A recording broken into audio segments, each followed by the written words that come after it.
आज का जो कश्मीर है जैसे हम देखते हैं अभी, अगर हम पहलगाम को भी रखें अगर देखें, और एक 90s का कश्मीर है क्योंकि उस वक्त आप थे 89 से 2004 लैंडमार्क अटैक्स हुए हैं इंडिया, लैंडमार्क अटैक्स।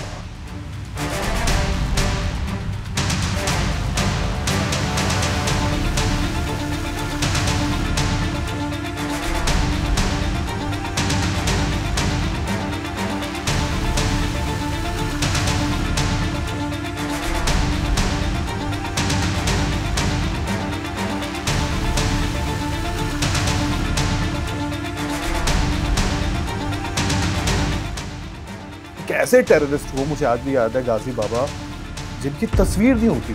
अगर पार्लियामेंट सीज पे आ जाता, अंदर पूरे एमपी लाइव बैठे हुए थे, आप कुछ भी तैयार थे। अगर ये टेररिस्ट सीढ़ियों से एक भी दरवाजा क्रॉस करके अंदर घुस गए होते तो हमारी स्थिति क्या होती दुनिया के सामने। और इसीलिए गाजी बाबा को इंडिया का ओसामा बिन लादेन दिखते। उसके परिवार के अंदर सुबह से लेकर रात तक जिहाद, यही एक धर्म है। इसके अलावा कोई भी जो धर्म है वो नॉन बिलीवर्स हैं, वो काफिर हैं। हमारा ही धर्म सबसे अच्छा है। दूसरे धर्म के मानने वाले इस दुनिया में रह ही नहीं सकते, उनका रहने का अधिकार ही नहीं है। वो सोशल मीडिया बहुत ज़्यादा यूज़ करता था और सोशल मीडिया के ज़रिए अपनी एक अट्रैक्टिव फोटोग्राफ डालना, AK-47 चमकाते हुए, बैकग्राउंड में हिजबुल मुजाहिदीन के बैनर्स, और एक चैलेंज करना, अथॉरिटीज़ को क्वेश्चन करना और ऐसा पेश करना कि I am over and above these everything. मैं एक कोई बहुत बड़ा आदमी हूँ जो पूरे कश्मीर को आज़ाद कर दूंगा। आपके साथ जो कल रात बैठ के एक थाली में इंसान खा रहा था, वो पता चला आज आपके साथ नहीं है। कई बार आपको अपने साथ के ही दोस्त की फटी हुई खोपड़ी भी उठानी पड़ती है। ये जो मूवी आई से ग्राउंड जीरो, क्योंकि इमरान हाशमी एक बहुत अच्छे कलाकार है, मतलब मैं तो उनको बहुत पहले से देख रहा हूँ। आपको कैसे इन्होंने मतलब बताया कि सर अब आप पे आएगी, सर मूवी बनाना है, ये है कैरेक्टर है। ग्राउंड जीरो मूवी तो आपने देखी होगी और आपने देखा होगा इमरान हाशमी ने क्या किरदार निभाया। इंडिया का एक ऐसा आतंकवादी जिसे ओसामा बिन लादेन कहा जाता था, उसका एनकाउंटर, वो तो आपने मूवी में देखा होगा। बट आज हम आपसे बात कराएंगे रियल में। वो आपने रियल लाइफ देखी थी, ये रियल लाइफ है, और रियल लाइफ में आज हमारे साथ वही किरदार है जिन्होंने उस एनकाउंटर को अंजाम दिया, नरेंद्र नाथ दुबे जी।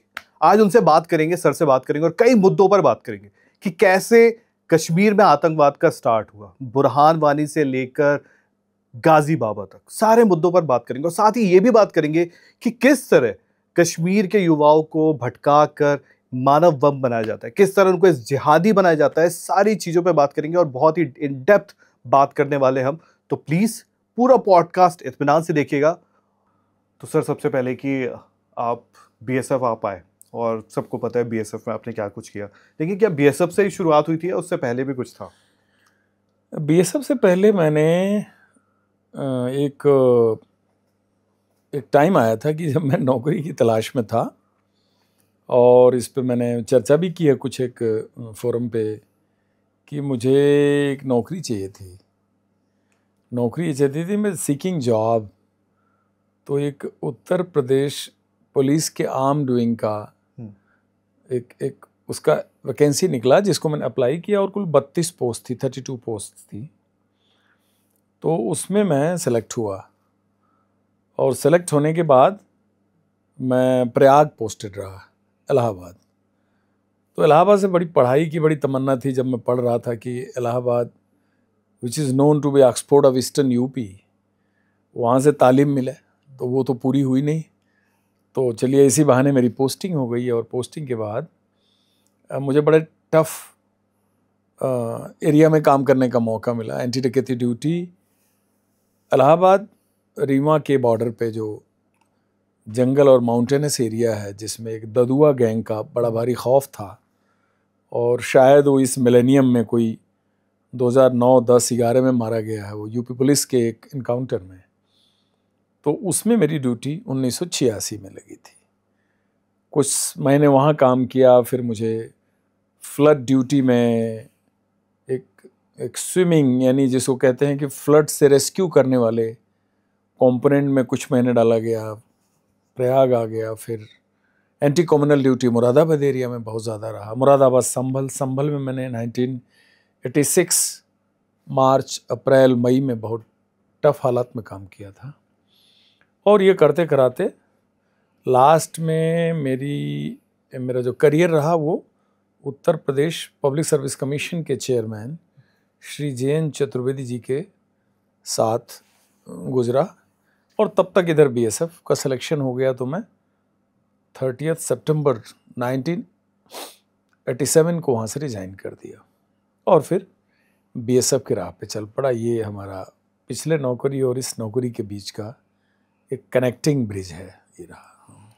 सर मतलब आज का जो कश्मीर है, जैसे हम देखते हैं अभी, अगर हम पहलगाम को भी रखें, अगर देखें, और एक 90s का कश्मीर है, क्योंकि उस वक्त आप थे, मतलब आज की जो जनरेशन है शायद वो पहलगाम देख रही है, पुलवामा देख रही है, लेकिन उस टाइम पे अक्षरधाम पे अटैक, एंड इवन जो पार्लियामेंट पे अटैक हुआ था, इवन जब प्रधानमंत्री जी कश्मीर विजिट कर रहे थे वहाँ पे था, और आपने मतलब एक ऐसे टेररिस्ट हुआ, मुझे आज भी याद है, गाजी बाबा, जिनकी तस्वीर नहीं होती थी। मतलब एक बड़ा एक होता था कि बहुत सारे टेररिस्ट का नाम सुना था, Maulana Masood Azhar, Hafiz Saeed, even Osama bin Laden का सब कुछ आ चुका था, लेकिन इनकी एक ऐसा टेररिस्ट, मतलब एक तो ये बहुत नोटोरियस था, बहुत बदमाश था, इसकी तस्वीर भी नहीं थी। और कैसे, मतलब मैं वो, क्योंकि इनकी कहानियां ना बचपन में बहुत ज़्यादा वो होती थी कि यार ये बहुत खतरनाक टाइप का टेररिस्ट है। देखिए, हमारे देश ने जो 3 दशक यानी कुल 10 years + 10 years + 10 years 30 years अगर आप ले लें और उसमें 5 years और जोड़ लें तो 3.5 दशक का टेररिज्म का बड़ा एक्टिव फेज रहा है। और 3.5 दशक में 5 साल थोड़े नॉर्मल निकले थे। अब मैं आपको डिवाइड करता हूँ पीरियड। 1989 ग्राउंड ब्रेकिंग टाइम है कश्मीर के टेररिज्म की शुरुआत की। I think it must be as old as your age. तो 1989 ग्राउंड ब्रेकिंग होता है कश्मीर के टेररिज्म का।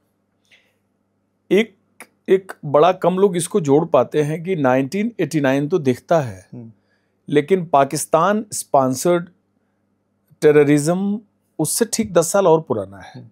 वो कैसे है कि आप थोड़ा कश्मीर से साउथ के तरफ आएँ तो हमारा पाकिस्तान बॉर्डर का एक स्टेट है पंजाब, और बंटवारे के समय भी अगर उस फ्रंटियर पे देखा जाए तो पंजाब का ही डिवीज़न सबसे सिग्निफिकेंट डिवीज़न माना जाता है। जिस तरह से पूर्वी पाकिस्तान पश्चिमी पाकिस्तान की चर्चा करें तो बंगाल का डिवीज़न है। तो पंजाब का टेररिज्म, ये पाकिस्तान ने इन्वेस्टमेंट उसमें अर्ली 70s में ही शुरू कर दिया था और इसकी बुनियाद पड़ गई थी 71 वार के बाद। 71 वार के बाद, शिमला एग्रीमेंट के बाद कहीं ना कहीं पाकिस्तान लीडरशिप और मिलिट्री लीडरशिप ने मन बना लिया था कि भारत हमारे लिए एक एडवर्सरी कंट्री है। एक घृणा के बुनियाद पे भारत पाकिस्तान का बंटवारा हुआ और कोई रीजन नहीं था, क्योंकि अंग्रेज़ी हुकूमत से कंप्लीट भारतवर्ष लेने का जो इतना मुहिम चला, 300-350 साल की स्ट्रगल की हिस्ट्री रही है, उसमें तो पूरा भारतवर्ष था, डिवाइडेड भारतवर्ष तो था नहीं। तो ये बुनियाद 71 वार के बाद ये पड़ी कि भाई पाकिस्तान ने सोच लिया कि भारत के साथ अब मिलिटरली एक कन्वेंशनल वार लड़के भारत के साथ आप स्कोर सेटल नहीं कर सकते। तो उन्होंने भारत के साथ एक प्रॉक्सी या कह लीजिए नॉन स्टेट एक्टर की बात शुरू करी कि हम डायरेक्टली आपसे नहीं भिड़ेंगे, लेकिन हम इस तरह की सिचुएशन क्रिएट करेंगे कि भारत के अंदर ही भारत को लड़ाया जाए। और मुझे लगता है कि अपनी इस फिलॉसफी में वो काफ़ी कामयाब भी हुए, क्योंकि 1979 इज़ रफली द ईयर कि रशियन फोर्सेस ने अफ़गानिस्तान के अंदर ऑक्यूपेशन शुरू किया। और वही एक वक्त था कि रशियन फोर्सेस ने जब अफ़गानिस्तान के अंदर कदम रखा तो पाकिस्तान के लिए बड़ी गोल्डन अपॉर्चुनिटी थी। वो कहीं पे निगाहें, कहीं पे निशाना। तो अफ़गानिस्तान के अंदर रशियन फोर्सेस तो पूरे वर्ल्ड, पूरी दुनिया के पटल पे थी। लेकिन उसमें जो अमेरिकन इंटरेस्ट था, अमेरिकन इंटरेस्ट में बड़ा ही स्मार्टली जो पाकिस्तान ने कोलैबोरेट किया ना, वो कोलैबोरेट जो किया उसका उन्होंने प्रीमियम जो है भारत के अगेंस्ट निकाला। वो ऐसे निकाला कि अमेरिका अटलांटिक के उस पार से आके तो डायरेक्टली रशियन फोर्सेस से भिड़ नहीं सकता था, रशिया के साथ उसका डायरेक्ट फ्रंटल तो कुछ हो नहीं सकता था, तो पाकिस्तान बना उसमें मोहरा। इसलिए 2025 में भी जब लोग, अभी कल मैं किसी जगह बहस में था तो लोग कह रहे थे क्या अच्छी बात है, ट्रम्प के यहाँ जाकर के फील्ड मार्शल मुनीर लंच करता है, पाकिस्तान इतना फेवरेट है अमेरिका का, एट्सेट्रा एट्सेट्रा। मैंने कहा फेवरेट नहीं है, फेवरेट रहेगा। अमेरिका का फेवरेट पाकिस्तान हमेशा रहेगा और इस सच्चाई से कोई झुठला नहीं सकता। हमको इसी सच्चाई के साथ रहना पड़ेगा। उसके रीजंस हैं। जब रशिया का वर्चस्व बढ़ा, और अफगानिस्तान का लैंड कितना बड़ा है आपको पता है, सबसे बड़ी बात है कि it touches Iran, it touches Pakistan, तो उस पे जो अमेरिका ने एक काउंटर इंटरेस्ट दिखाया, उसमें उनको पाकिस्तान से बढ़िया कोई फरीक नहीं मिला। तो पाकिस्तान, अमेरिका, सऊदी अरबिया, इनका जो कोलैबोरेशन हुआ, उस कोलैबोरेशन के बाद जब रशियन फोर्सेस को काउंटर करने की बात आई तो पाकिस्तान के पास फ्री के मुजाहिद थे, लड़ाका या जिहादी मानसिकता के लोगों को अफगानिस्तान के अंदर डाल करके और अमेरिकन हथियार और उस पैसे से रशियन फोर्सेस के खिलाफ लड़ाई करना, तालिबान की हैंड होल्डिंग करना, ये उनके लिए सबसे बढ़िया एक समीकरण था। इस समीकरण को लेकर के जितने जिहादी एलिमेंट पैदा हुए, हरकतुल मुजाहिदीन मेन था, हुजी था, हरकतुल जिहाद इस्लामी, तो इन लोगों ने जो अफगानिस्तान के अंदर रशिया के ट्रुप्स के खिलाफ लड़ाई की, उसका 10 साल का इतिहास रहा है। लेकिन उसी फेज में देखिए, उसी फंड, उसी लॉजिस्टिक्स और उसी वेपन को पाकिस्तान ने कितना स्मार्टली पंजाब बॉर्डर के अंदर डाल करके और कोशिश की, जिसकी परिणति Bhindranwale, golden temple operation, Khalistani movement, Babbar Khalsa international, Sikh youth federation of India, मतलब जितने टेरर आउटफिट्स उन्होंने एक पाकिस्तान के अंदर पैदा किए, और क्या उसका बेस था? Communal base. मतलब there is a divide between various community and the Sikhism in India. ये फिलॉसफी लेके वो चले। बॉर्डर फेंस नहीं था तब, रावी नदी का ओपन आर्म था, तो उन्होंने जो इन्फिल्ट्रेशन किया ट्रेंड सिख भटके हुए यूथ का, पाकिस्तान में लेना, ट्रेनिंग देना, वेपन देना, उनको इंडिया के अंदर डालना, और कितना नरसंहार हुआ आपको पता है। तो 1979 से लेके 89 तक की पाकिस्तान की किए हुए काम की पंजाब की हिस्ट्री सबके सामने है, और इंडिया ने उसका काफ़ी बड़ा दर्द झेला, उसका प्राइस पे किया। अब आता है 89 का फेज़। तो 89 के फेज़ में राजीव गांधी जी आ गए थे, और 89 से 1993 तक का जो 4 साल का फेज़ था ना, ये कॉमन फेज़ था। यानी Pakistan already Punjab movement peak पे था, खालिस्तानी मूवमेंट से रिलेटेड इंसिडेंट्स थोड़े स्लो डाउन होने लग गए थे। स्लो डाउन होने के बाद उसने जो गैस के चूल्हे का दूसरा बर्नर जला दिया।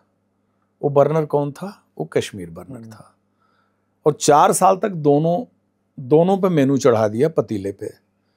यानी 4 साल का ऐसा पीरियड था कि हम लोग पंजाब के अंदर भी आतंकवाद का मुकाबला कर रहे थे और कश्मीर का आतंकवाद शुरू हो गया था। लेकिन 1993 तक आते आते पंजाब सेटल हो गया था, तो हमारा सारा फोकस फिर कश्मीर हो गया। अब ये जब कार्रवाई हुई तो ये जितने टेरर आउटफिट थे, आपको मालूम है रशियन फोर्सेज 89 में वापस चली गई बैरक में। तो आपका जो जन्म का साल है बड़ा ऐतिहासिक साल है, 89 इज़ अ ग्राउंड ब्रेकर। तो जब वापस चली गई तो जितने आपने एम्प्लॉयमेंट जनरेट किए थे टेररिज्म का अफगानिस्तान के अंदर, तो वो एम्प्लॉय कहाँ जाएंगे? वो खाली हो गए। और उनको बड़ा स्मार्टली पीओके की तरफ, लाइन ऑफ कंट्रोल की तरफ बहुत सारे रिसोर्सेज पाकिस्तान ने डाइवर्ट किए, जिसको नॉन स्टेट एक्टर कहता है, but it was actually design by the ISI. तो कश्मीर में अचानक फॉरेन टेररिस्ट फाइटर का इन्फ्लक्स होना और लोकल यूथ को रेडिकलाइज करके जो एक टेरर आउटफिट्स बनाना, दोनों का एक संयोग बना। और वो ऐसा संयोग बना कि कश्मीरी यूथ के लिए एक नया एक फैशन था, AK-47 गन कल्चर। उसमें डिससेटिस्फेक्शन भी था, उसमें कुछ पॉलिटिकल हैंडलिंग पे भी ब्लेम किया जाता है। 1988-89 के असेंबली इलेक्शन को उनके अंदर हैव नॉट की फीलिंग डाली गई। उनको कहा गया कि नहीं, एक इंडिपेंडेंट राष्ट्र है, आप भारत के डोमेन के पार्ट नहीं हैं, आपके साथ जुल्म होता है, arm forces special power act के तहत यहाँ फोर्सेस जुल्म करती हैं, एट्सेट्रा एट्सेट्रा। तो जो रेडिकलाइज्ड यूथ थे और वहाँ के हुर्रियत फ्लैगशिप के अंदर बहुत सारे पॉलिटिकल आउटफिट्स थे, उन्होंने भी इसको एक बड़ा स्मार्टली प्ले किया और एक कर करके एक कश्मीर का आतंकवाद फाइनली एक सेटल्ड पोजीशन में आ गया। 91, 92, 93, 90 एक बड़ा ऐसा फेज था और पाकिस्तानी टेररिस्ट ऑलरेडी आ चुके थे। उसके बाद से जो 15 साल की हिस्ट्री है, जो आपको मैंने बोला 15 और 5 साल, 89 में 15 जोड़िए तो 2004 आता है। 89 से 2004 लैंडमार्क अटैक्स हुए हैं इंडिया में, लैंडमार्क अटैक्स जो कि इंटरनेशनल होराइजन पे जिनका चैप्टर है, ये केस स्टडी हैं। अब 2004 के बाद 5 साल का थोड़ा लल पीरियड आता है। टेररिज्म बहुत अच्छे से इफेक्टिवली भारत ने हैंडल किया। Indian army, Jammu Kashmir police, BSF, CRP, intelligence bureau, तमाम एजेंसीज़ ने जो शहादत दी, जो इन्होंने काम किए, जो एक इंटीग्रेशन किया, उसका रिज़ल्ट आया और उस 5-6 सालों रिज़ल्ट बहुत बढ़िया चला और दोबारा टेररिज्म रिज्यूम हुआ है 2010 में और आज 2025 है। तो 15 साल, बीच में लल पीरियड 5 साल। लल पीरियड मैं नहीं कहूँगा कि इंसिडेंट फ्री था, लेकिन इट वाज क्वाइट पीसफुल। और 89 से 2004 का 15 साल का, तो ये मैं कालखंड बांट रहा हूँ। दूसरा इंपॉर्टेंट बात ये है कि ये जो कालखंड है, जो ये टाइम स्पैन है पुराना या आज का, ये बड़ा इंटरकनेक्टेड है। ये ऐसा नहीं है कि पिछला कालखंड इरेलेवेंट है और आज का कालखंड कुछ नया है, ये बहुत इंटरकनेक्टेड है। और इसका पहला उदाहरण है कि 20 जनवरी 2000 को मौलाना मसूद अजहर ने बहावलपुर पंजाब के मैदान से जो एक जैश-ए-मोहम्मद नाम के आतंकवादी संगठन की घोषणा की, आज 2025 में भी वही लीड टेरर ऑर्गेनाइजेशन है कश्मीर में। तो कहने का मतलब कि 25 साल पहले जो इतिहास था, वह इतिहास 2025 में भी रेलेवेंट है। लश्कर-ए-तोयबा आपको मालूम है लेट 80s में बना। लश्कर-ए-तोयबा उनका एक और टेरर ऑर्गेनाइजेशन है जिसका सरबराह आपको मालूम है, हफीज़ सईद, प्रोफेसर हफीज़ सईद, लाहौर यूनिवर्सिटी, जो उसका सुप्रीम कमांडर है। तो लश्कर ने भी भारत के भूमि पे बहुत ही लैंडमार्क अटैक्स किए हैं। और अगर इसको मैं छोटा सा बड़े संक्षेप में बताने की कोशिश करूं तो हरकतुल जिहाद इस्लामी, जिसको लेकर के मौलाना मसूद अजहर 1992 में इंडिया में एंटर किया था, और उसके बाद जो टेरर अटैक्स हुए जिसमें तहरीकुल मुजाहिदीन भी थे, जमायतुल मुजाहिदीन भी था, जिसमें हरकतुल मुजाहिदीन भी रहा है, ये सारे टेरर आउटफिट्स थे। इन्होंने जो किलिंग्स करी इंडियन सॉइल पे, अगर मिसाल के तौर पे अगर आपको मोटे मोटे इंसिडेंट्स बताऊं तो मौलाना मसूद अजहर की 1993 में गिरफ्तारी के बाद पाकिस्तानी टेररिस्ट का इन्फ्लक्स, और शुरुआती दिनों में धीरे धीरे सबसे बड़ी दिक्कत ये थी कि टेररिस्ट आउटफिट्स के जो सोच है, जो इनका एक स्ट्रक्चरल मॉडल है, जो इनका हायरार्किकल एक मैप है, जो इनका रोड मैप है, इसमें शामिल लोगों की जो डोजियर है, उनकी जो हिस्ट्री है, उनकी इंट्रोगेशन रिपोर्ट है, उनका जो क्रिमिनल हिस्ट्री है, इन सब का कोई बहुत ज़्यादा हमारे पास डेटाबेस नहीं था। जो इंटेलिजेंस से कनेक्टेड चीज़ थी वो थे, जो जिंदा आतंकवादी पकड़े जाते थे उनके इंट्रोगेशन से निकली हुई चीज़ें थी, उनसे जब्त किए हुए जो इनक्रिमिनेटिंग डॉक्यूमेंट्स एंड वेपन्स होते थे, वो हमारे लिए एक स्टडी का सोर्स होता था। इन चीज़ों से ही हम काउंटर फिलॉसफी तैयार करते थे, जो आज आप 35 साल के रिच एक्सपीरियंस पे एक वर्टिकल खड़ा कर सकते हैं कि एक जैश और लश्कर के खिलाफ हमारी क्या स्ट्रेटजी होनी चाहिए। आप इसके शुरुआती दिनों में जाइए, जो शुरू के 1-2-3 साल थे, क्या उस समय हमारे पास इस तरह का एक डिजिटल रिपोजिटरी था? बिल्कुल नहीं था। यही वजह है कि जम्मू और कश्मीर की जेलों में लाइव पाकिस्तानी बंद थे इंडियन लॉ के तहत कि भाई ये पकड़े गए हैं, इनको जेल में डालो, इनके खिलाफ मुकदमा चलाओ। अरे साहब, 2025 के अटैक का तो सबूत मिल नहीं पाता है। आप 1992, 93, 94 में ऐसा कौन सा एविडेंस निकाल लेते कि उनके खिलाफ ट्रायल कोर्ट में मुकदमा चलता और उनको कन्विक्ट करार किया जाता? फिर यही कहा जाता कि भाई इनके खिलाफ एविडेंस नहीं है, इनके खिलाफ सबूत क्या है कि इन्होंने किलिंग की। एक पाकिस्तान ऑक्युपाइड कश्मीर के दुरूह लाइन ऑफ कंट्रोल से, पीओके से, एक पाकिस्तान से एक ट्रेन टेररिस्ट एंटर करता है, किसी भी तरीके से एंटर करता है, भारतीय भूमि में आके वो किलिंग करता है। किलिंग करके वो भाग जाता है, जंगल पहाड़ में चला जाता है। जो मर गया वो क्या गवाही देगा? वो तो देगा नहीं। जो जिंदा है वो वहां कोई बचा कि नहीं बचा? बच भी गया तो आप क्या गवाही में बताएंगे? आज के तारीख का camera, photo, mobile, digital media, video, CCTV कुछ नहीं था। It was totally human being. क्या गवाही तैयार करेंगे आप? क्या जब्ती बनाएंगे? कौन उसमें इंडिपेंडेंट गवाह बनेगा?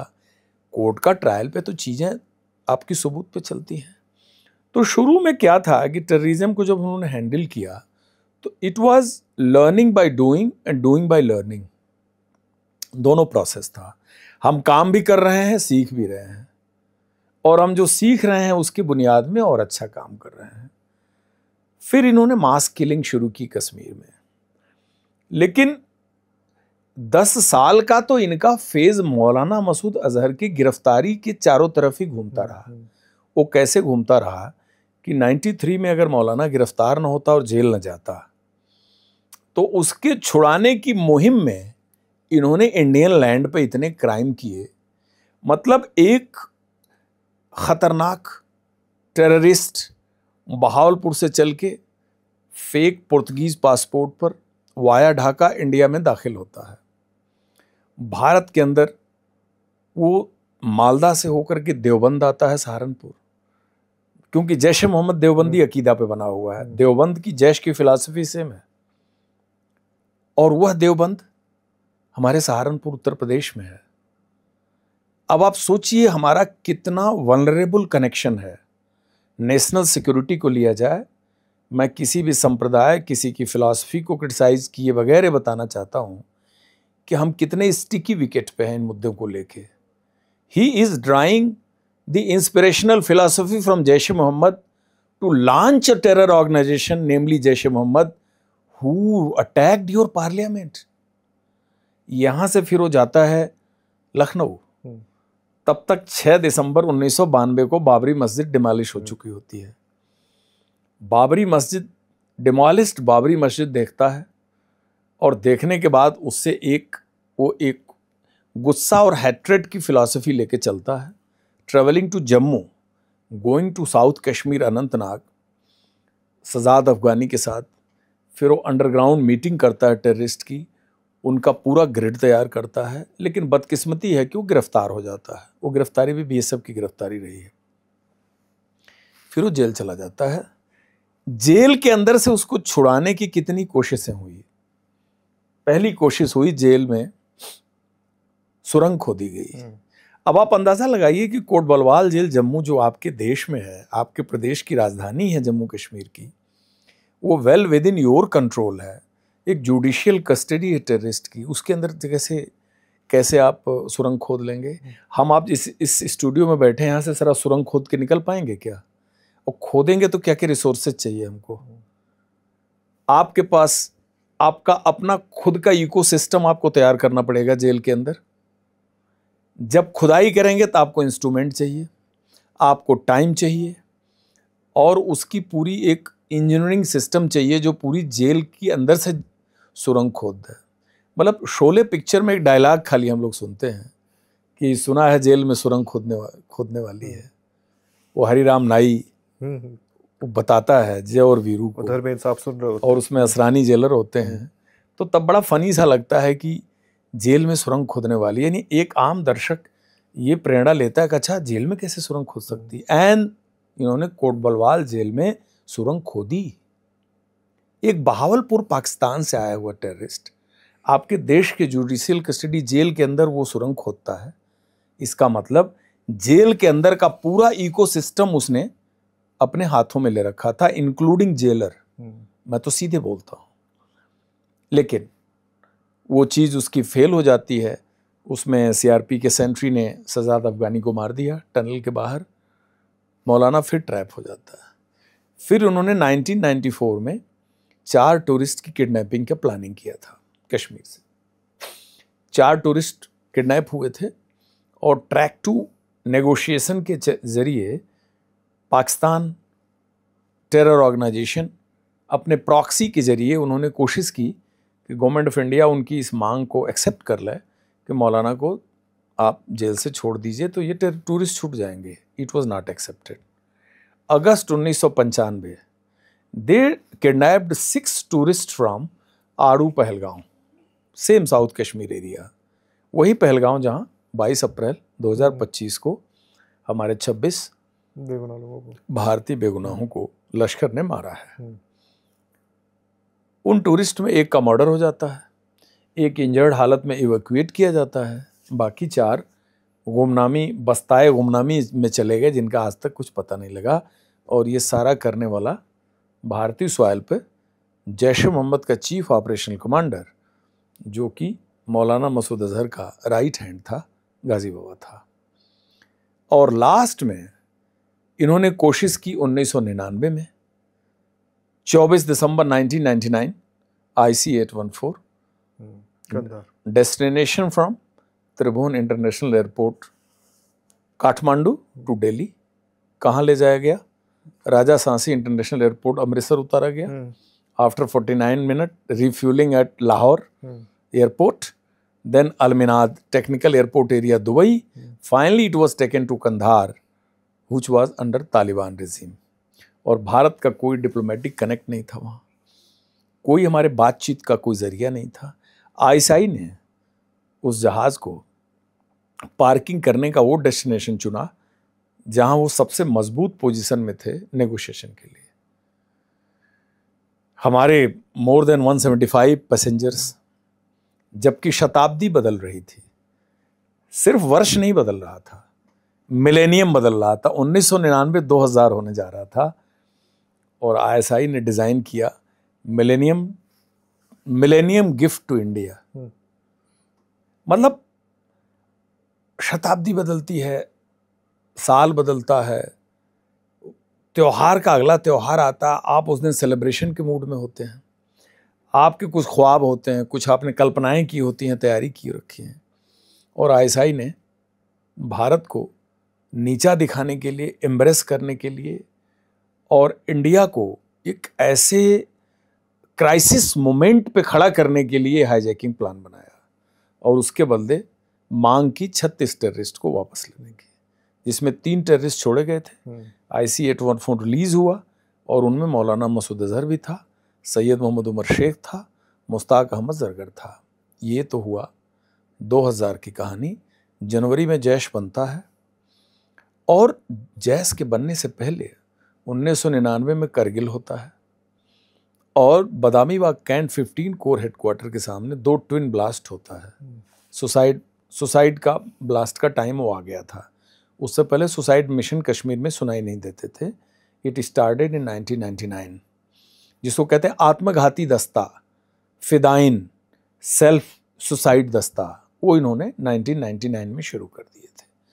2000 हुआ, सन 2000 में का तो आपको पता है, जब जैश बनी तो सन 2000 में 2 ब्लास्ट किए इन्होंने 15 कोर हेडक्वार्टर पे।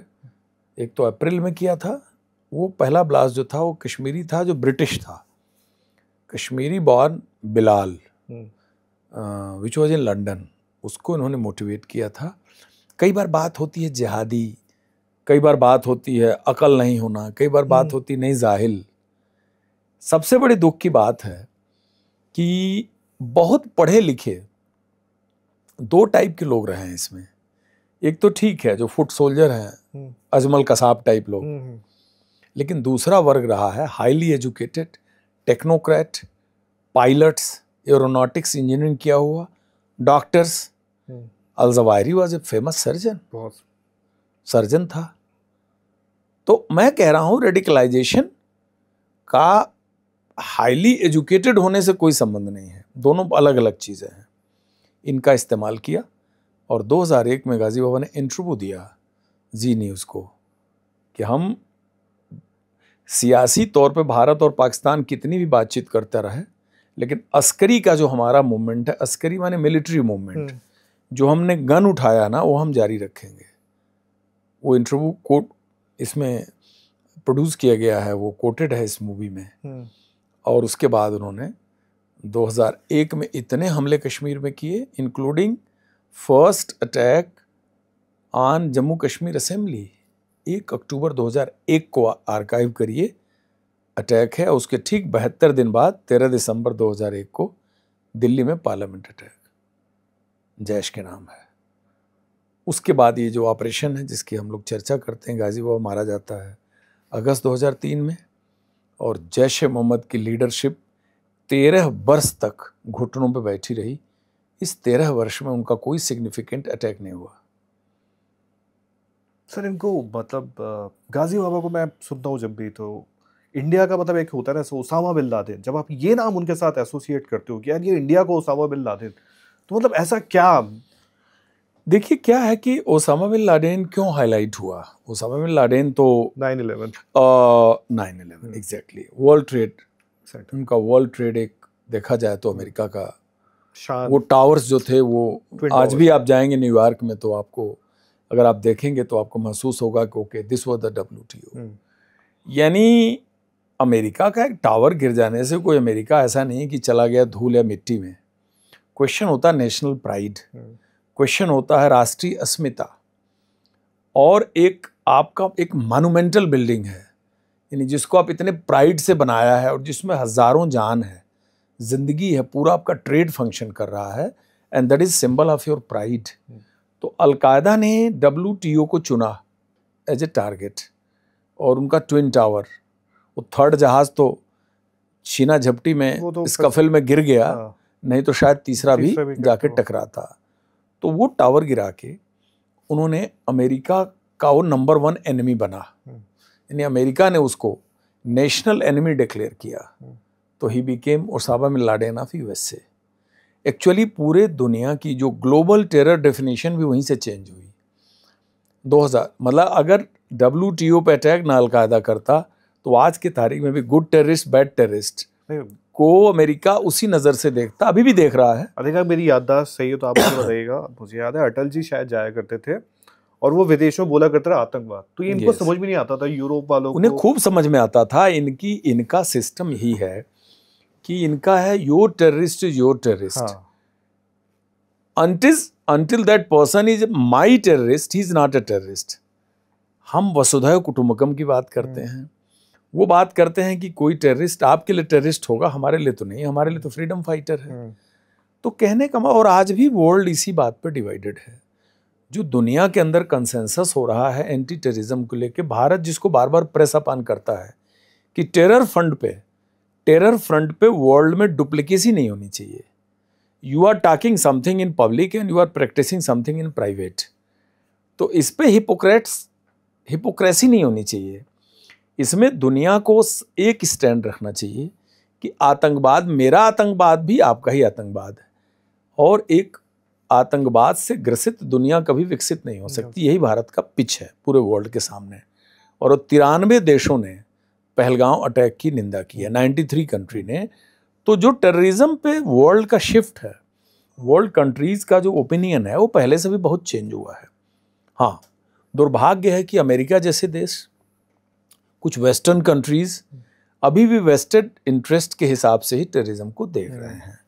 तो मेरा इस पे ये मानना है, और जो एक जैसे आपने गाजी बाबा को बताया कि इसको क्यों माना गया, जब भारतीय संसद पे अटैक हुआ, दिल्ली आपका केंद्र है, Delhi is the capital of India, 3000 kilometre by 3200 kilometre का देश है, पार्लियामेंट सेशन में चल रही है, आज भी पार्लियामेंट सत्र में चल रही है, 242 एमपी अंदर बैठे हुए हैं, और एक टेरर आउटफिट पाकिस्तान स्पॉन्सर्ड 5 सुसाइडर्स को तैयार करके दिल्ली जैसे शहर में भेज के 4 से 6 महीना कैंपिंग करा के पूरी रैकी करके लैपटॉप पे प्लानिंग बना के सेशन के टाइम पे अटैक करवाना एक छोटा मोटा टास्क नहीं था। वो तो दुर्भाग्य है कि पार्लियामेंट अटैक फेल हो गया। आप एक बार को दुर्भाग्य वाले साइड से सोच लीजिए कि अगर ये अटैक सक्सेसफुल होता तो हमारी क्या स्थिति हुई होती 2001 में। बहुत बुरे थे। मतलब हम किस मुकाम पे खड़े होते। एक एयरक्राफ्ट हमारा हाईजैक हुआ और उसके नेगोशिएशन में हमें कितना एम्बैरेसमेंट हुआ। अगर पार्लियामेंट सीज पे आ जाता, अंदर पूरे एमपी लाइव बैठे हुए थे, आप कुछ भी तैयार थे। अगर ये टेररिस्ट सीढ़ियों से एक भी दरवाजा क्रॉस करके अंदर घुस गए होते तो हमारी स्थिति क्या होती दुनिया के सामने। हम तो कुछ भी तैयार हो जाते करने के लिए, क्योंकि हमें पूरे इतने पार्लियामेंटियन इंक्लूडिंग जितने हमारी लीडरशिप है उनके लाइफ को बचाने के लिए हमें न जाने क्या क्या चीज़ एक्सेप्ट करनी पड़ती। ये उनकी प्लानिंग थी। ये प्लानिंग उनकी 2001 में थी, 24 साल पहले, 24 बरस पहले वो वहाँ सोच रहे थे जो हम बात कर रहे हैं। हम अपना गार्ड आज 2025 में कैसे डाउन कर दें, कैसे हम मान लें कि पाकिस्तान की सोच में बदलाव आ गया है। पाकिस्तान की सोच में कोई बदलाव नहीं आया है। पाकिस्तान की स्ट्रेटजी और टैक्टिक्स खाली बदलती रहेगी। Overall national philosophy hate India है, अगेंस्ट इंडिया है, एंटी इंडिया है, एंड इसी पिच पे वो आगे भी चलते रहेंगे। हम नेबर बदल नहीं सकते, पड़ोसी तो बदल नहीं सकते, तो हमको अपनी प्रिपरेशन भी उसी हिसाब से करनी पड़ेगी। और इसीलिए गाजी बाबा को इंडिया का ओसामा बिन लादेन डिक्लेयर किया गया था। अच्छा, उस टाइम जितनी भी अटैक है आई थिंक अक्षरधाम का, क्योंकि आज की डेट में बात होती है पुराने अटैक्स में, अक्षरधाम की इतना जिक्र नहीं आता है। मुझे याद आ कि मतलब दिल्ली का अक्षरधाम आप देखो और आज की डेट में ऐसी कहीं अटैक हो जाए तो वो बहुत बड़ी अपने आप में चीज़ होती है।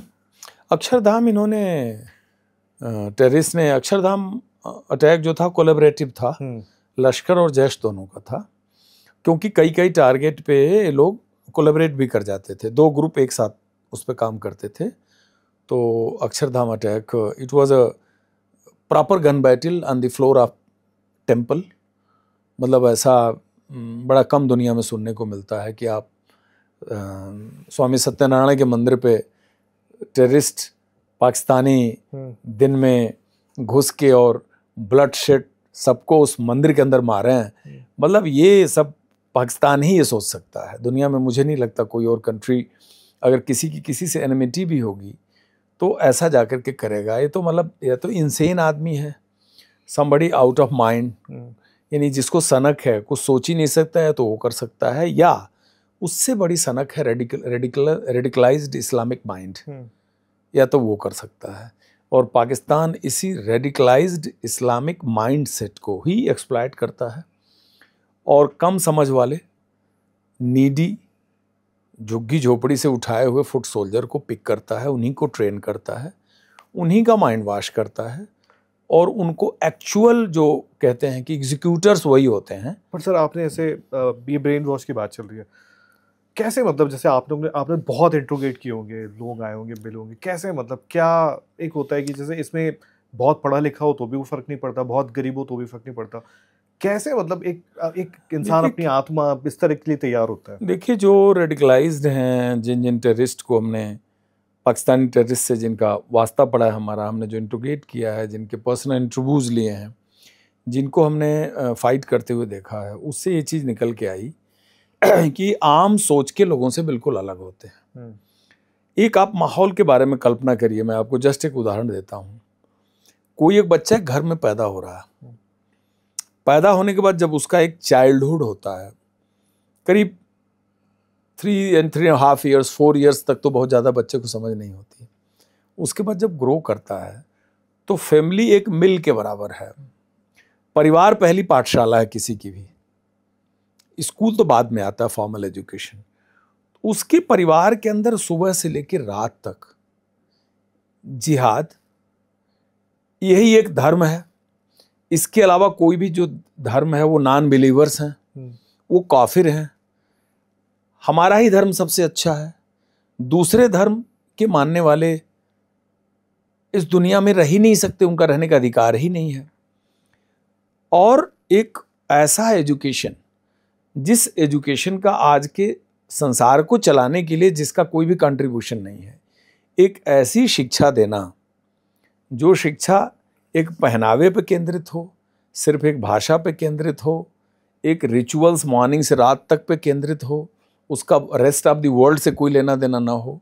सुबह से शाम तक अगर यही घर के अंदर पाठ्यक्रम चल रहा है, उसके बाद बच्चा बड़ा होता है, तो बड़ा होने लगता है, तो फिर वो धीरे धीरे बाहर जाना शुरू करता है। जब बाहर जा रहा है तो आउटर वर्ल्ड में भी उसको वही माहौल मिल रहा है।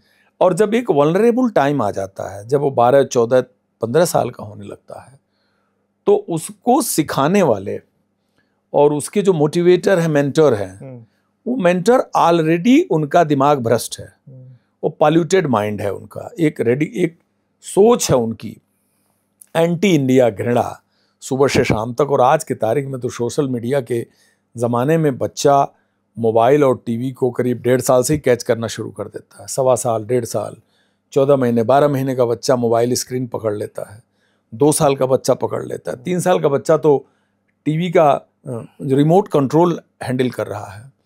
तो अगर आप सुबह से शाम तक anti India, hate India campaign चलाएंगे, तो धीरे धीरे उसके मन में भावना आ जाती है कि जो भारत है हमारा बहुत बड़ा दुश्मन है, इनको हमें सबक सिखाना है, हम वहाँ जाके किलिंग करेंगे तो इससे हमारा बड़ा नाम होगा। दीन धर्म के अंदर ये चीज़ बताई जाती है कि जब आप मरेंगे तो नेक्स्ट जन्म तो है नहीं, लेकिन आप एक ऐसे दुनिया में जाएंगे जहाँ आपका बड़ा इस्तकबाल होगा। जो इस मृत्युलोक में आपको नहीं मिला वो इसके बाद मिलेगा। और ये बड़ा पुनीत कर्तव्य है। खाना खा के मारिएगा, पेट भरा होना चाहिए जब सुसाइड करिए। और ये सुसाइड सबके भाग्य में नहीं होता। हर आदमी को अल्लाह ने ये इज्जत नहीं बख्शी है कि उसके भाग्य में सुसाइड करना लिखा है।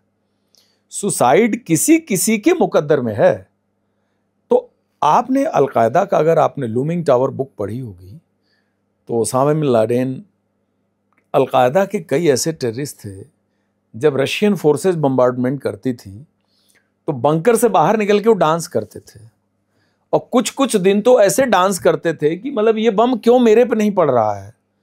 कुछ ऐसा इलस्ट्रेशंस उसमें है कि आज जुम्मा का दिन है या आज हमारी कोई बड़ी रात है, आज जो इस बम से मारा जाएगा वो तो डायरेक्ट जाएगा, वो तो वंदे भारत एक्सप्रेस है, बीच में कहीं रुकेगा नहीं वो, उसको तो सीधे एक सीधा मोक्ष मिल जाएगा। अपनी भाषा में जो भी वो बोलते हो कि उन चीज़ों से परे है। और जो नहीं मरता था वो आके बड़ा रिग्रेट करता था कि ये बम मेरे को नहीं पड़ा, उसके ऊपर पड़ा, उसका तो आज बड़ा अच्छा हो गया, बहुत बढ़िया हो गया। आई मीन किसी को रेडिकलाइज करके आप इस लेवल पर ले जाते हैं कि इतनी खूबसूरत दुनिया में पैदा हुआ है। यह संसार एक ही, अभी तक तो एक ही ब्रह्मांड है जिस पर जीव है, जो अभी तक खोज हुई है। और इस दुनिया की खूबसूरती को एंजॉय करने के लिए कई जन्म छोटे पड़ जाएंगे। इसमें पैदा होने के बाद भी अगर नफरत की फैक्ट्री में तैयार होकर के एक आदमी पड़ोसी देश के अंदर सुसाइड मिशन में जाके मरने के लिए तैयार है, तो आप मानिए क्या ही मतलब ये रेडिकलाइजेशन होता होगा। और इसको तैयार करने वाले लोग क्या अचीवमेंट इसमें पाते हैं। और जब इसमें स्टेट एक्टर शामिल हो जाएं तब तो इसका अलग ही तमाशा है। अगर पाकिस्तान की मिलिट्री, जो वहाँ की सबसे सुप्रीम पावर है, और ISI, अगर वही इसको इंस्टीट्यूशनली करना शुरू कर दे, तब तो आप समझिए मानव बम खुद बड़ी चीज़ है नहीं। और उनका काम तो है रेडिकलाइजेशन कंट्रोल करना, but what they are doing, ये प्रमोट कर रहे हैं। और प्रमोट करके रेडिकलाइज्ड यूथ को भारत के खिलाफ इस्तेमाल कर रहे हैं। उनको नॉन स्टेट एक्टर बोल देते हैं, उनको क्रिमिनल और स्मगलर बोल देते हैं, उनको कह देते हैं रोग एलिमेंट है, ये हमारे अंदर है नहीं है। और जब वो मारे जाते हैं तो उनके नवाज़े जनाजा में पाकिस्तान का झंडा लपेट के और सलामी देते हैं। अच्छा, आप ऑपरेशन सिंदूर के दौरान देख लीजिए। तो ये दोनों चीज़ मैच नहीं करती है। उन्हें ओपनली दुनिया के फोरम में आके कहना चाहिए कि हाँ ये सब चीज़ हम करा रहे हैं, हम इसके जिम्मेदार हैं। लश्कर तोयबा हम चलाते हैं, जैश ए मोहम्मद हम चलाते हैं, हिजबुल मुजाहिदीन के हम ही सुप्रीम कमांडर हैं। उनको ये बोलना चाहिए ना, उनको तो डुप्लीकेसी नहीं करनी चाहिए, उनको हिपोक्रेसी से बाहर आना चाहिए। बट फिर वो ये ना सर, वो जो लोन लेते हैं वर्ल्ड बैंक से, इनको लोन मिलता है, जो यूएस से भी आपने देखा होगा हाल के टाइम में पास हुआ जिस वक्त ऑपरेशन सिंदूर भी चला, तो वो कहाँ से मिलेगा? अगर आप बता दो कि हम आतंकी वाला काम करते हैं, फिर वो पीठ पीछे अमेरिका से जो आपको मिलता है। आपने बिल्कुल उसका बैकग्राउंड सही बताया, लेकिन यही मेरा कहने का मतलब है कि फिर तो पाकिस्तान हिपोक्रेट है ना। वो तो बहुत बड़ा, तो वो दुनिया के सामने ये तो नहीं कह सकता। वैसे सब पूरे वर्ल्ड के सामने एक्सपोज्ड है, वो सबको पता है, सबके अपने अपने नेशनल इंटरेस्ट हैं। कहीं पर ऑर्गेनाइजेशन ऑफ इस्लामिक कंट्रीज है पूरे दुनिया में, OIC, एक तेल का इंटरेस्ट है, एक इस्लामिक कंट्रीज के अंदर सरबरा बनने की होड़ लगी हुई है, शिया कंट्री ईरान है, इधर जो है self declared Islamic Republic of Pakistan है, सऊदी अरब एक अलग एंटिटी है। कुल मिला करके इन कंट्रीज के अंदर भी निज़ाम खलीफा बनने की बड़ी कंपटीशन है, बहुत ज़्यादा कंपटीशन है। तो उसमें भी एक पुल प्रेशर है। वेस्टर्न वर्ल्ड का अपना इंटरेस्ट है, अमेरिका चाइना का जो इशू चल रहा है, जिसको आप देख रहे हैं, China is emerging as a largest power on economy and export and manufacturing. तो उससे अमेरिका को ख़तरा है, अमेरिका को चाइना को काउंटर करना है। और इस सब कॉन्टिनेंट में चाइना के साथ बैलेंसिंग करने के लिए पाकिस्तान सबसे मुफीद दोस्त है अमेरिका का। तो पाकिस्तान को अमेरिका कभी त्याग नहीं सकता, दूसरे के साथ वो बैलेंस बिठा सकता है, लेकिन पाकिस्तान को पालेगा। भारत की रणनीति सब कुछ सोच के होनी चाहिए कि Pakistan shall continue to be God's own child, बाकी जितने हैं उसका कंसिडरेशन बाद में है, ऐसा मैं सोचता हूँ। सर मैं थोड़ा आगे बढ़ता हूँ, मैं बुरहान वानी तक भी आऊँगा, क्योंकि लास्ट में जैसे याद मुझे वही आता है, बट मैं आपके साथ चलता हूँ सर। जब आप, क्योंकि वो वाला जो बात चल रही थी गाजी बाबा की, आप जब उनको जाते थे, उनके लिए तो एक होता था कि आपके पास इतनी इन्फॉर्मेशन है, अब मैं इनके पीछे जाना है या हमारी टीम इनके पीछे जाएगी। उनका ये होता है यहाँ से यहाँ जगह बदल देना। फिर जैसा आपने जो रेडिकलाइज की बात की, उसमें ये भी है कि अब लोकल्स वहाँ पे इतने ज़्यादा उनकी शील्ड बन के होते हैं। मतलब आप जो बात बता रहे हैं, अगर घर में एक बच्चा ये सारी चीज़ें देख रहा है वहाँ पर, तो उसके लिए पत्थर फेंकना या किसी को चोट पहुँचाना बहुत बड़ी बात नहीं है, बहुत छोटी बात है। बट चूंकि आपके और हमारे संस्कार शायद ऐसे, हम जहाँ से पलते हैं कि हमारे लिए तो वो बच्चा ऐसा होता है, चाहे कुछ भी हो। कितना मुश्किल था सर कि मतलब आप उसका पीछे जा रहे हैं, वो यहाँ से यहाँ जगह बदल रहा है, कितने बार गए, कितने बार मुश्किल हुई, फिर इन द एंड? देखिए, एक फेज आया था बुरहान वानी वाला जो आप बता रहे हैं, 2015 ऑनवर्ड से फेज आया था, 2015 onwards. I think Burhan Wani 16 में मारा गया, 16 में गए थे। इस फेज की सुगबुगाहट और शुरुआत हुई थी फॉल्ट लाइन, जो मैं कई बार बोलता हूँ कि पाकिस्तान ISI भारत के अंदर के फॉल्ट लाइन को ही सबसे ज़्यादा एक्सप्लॉइट करता है। तो आपको मालूम होगा 2009 या 10 में अमरनाथ तीर्थयात्रियों के कैंपिंग के लिए जंगलात डिपार्टमेंट की कुछ नदी की ज़मीन थी, वो एलोकेट हुई थी, जिसका एक ऑर्डर निकला था कि ये कैंप जो है बाल्टाल एरिया में यहाँ लगेगा, अलॉट किया गया था। कश्मीर में हमारी ही ज़मीन, हमारा ही पहाड़, हमारी ही नदी, अगर एक टेम्परेरी 1 महीने के लिए किसी एक अमरनाथ यात्रा के इवेंट के लिए अलॉट हो रही है, वो ना भी अलॉटमेंट का ऑर्डर निकलता तब भी वो कैंप वहीं लगता है। आज भी वो कैंप वहीं लगता है, अभी यात्रा चल रही, कैंप वहीं है रक्षाबंधन तक। लेकिन एक नोटिफिकेशन को पाकिस्तान ने इतना स्मार्टली एक्सप्लॉइट किया कि पूरी हुर्रियत लीडरशिप के अंदर कहा गया कि ये कश्मीर की अस्मिता पे चोट है। आपके खुद की लैंड को इन्होंने एक धार्मिक इवेंट को अलॉट कर दिया, ये तो बड़ा गड़बड़ हो गया। उसको लेके रातों रात पेट्रोल का काम किया वो कैंपेनिंग, और जम्मू एंड कश्मीर के अंदर लॉ एंड ऑर्डर प्रॉब्लम इतनी एक्सट्रीम पे गई कि पूरा जम्मू एंड कश्मीर डिवाइड हो गया। अगर लखनपुर बॉर्डर से ट्रक श्रीनगर कश्मीर जा रहे हैं, उनको वहाँ रोक दिया गया। श्रीनगर के ट्रक अगर डाउन में आ रहे हैं साउथ में, वो ट्रक्स रुक गए, सारी गाड़ियाँ रुक गई। एक दूसरे को लोग मार रहे हैं, पीट रहे हैं, जान के पीछे पड़े हैं। पूरा terrorism totally converted into a law and order problem. उस चीज को फिर यूथ के अंदर उस फीलिंग को एक्सप्लॉइट किया गया कि देखो ये हो रहा है, देखो वो रहा है। जो सरकार है, ये यूपीए गवर्नमेंट के पीरियड में हुआ था। खैर वो धीरे धीरे सेटल हुआ। लेकिन मेरा सिंपल ये कहना है कि हर एक ग्राउंड ब्रेकिंग इवेंट को ये लोग टेररिज्म को स्ट्रेंथन करने के लिए प्रमोट करते हैं। अभी ऑपरेशन सिंदूर भी हुआ है ना, मेरा प्रेडिक्शन है कि इस चीज को भी ये एक्सप्लॉइट करेंगे। भारत और पाकिस्तान, जो भारत ने पाकिस्तान पर अटैक किया है, उनको बर्बाद किया है, इस सेंटिमेंट को भी ये लोग यूज कर रहे हैं। ये पाकिस्तान के अंदर भी इस सेंटिमेंट को यूज कर रहे हैं और इस सेंटिमेंट का कुछ इस्तेमाल जम्मू कश्मीर में भी होगा। किसके लिए होगा? To create further another line of terrorist, to motivate them, anti India feeling कि देखो तो तुम्हारे पाकिस्तान में उन्होंने ये बर्बादी कर दी, तुम्हारे 9 एयर बेस उन्होंने ख़त्म कर दिए, तुम्हारे टेरर कैंप्स की 23 साइट्स बर्बाद कर दी, तुम्हारे इतने एयरक्राफ्ट उन्होंने उड़ा दिए, तुम्हारा एडी सिस्टम ख़त्म कर दिया।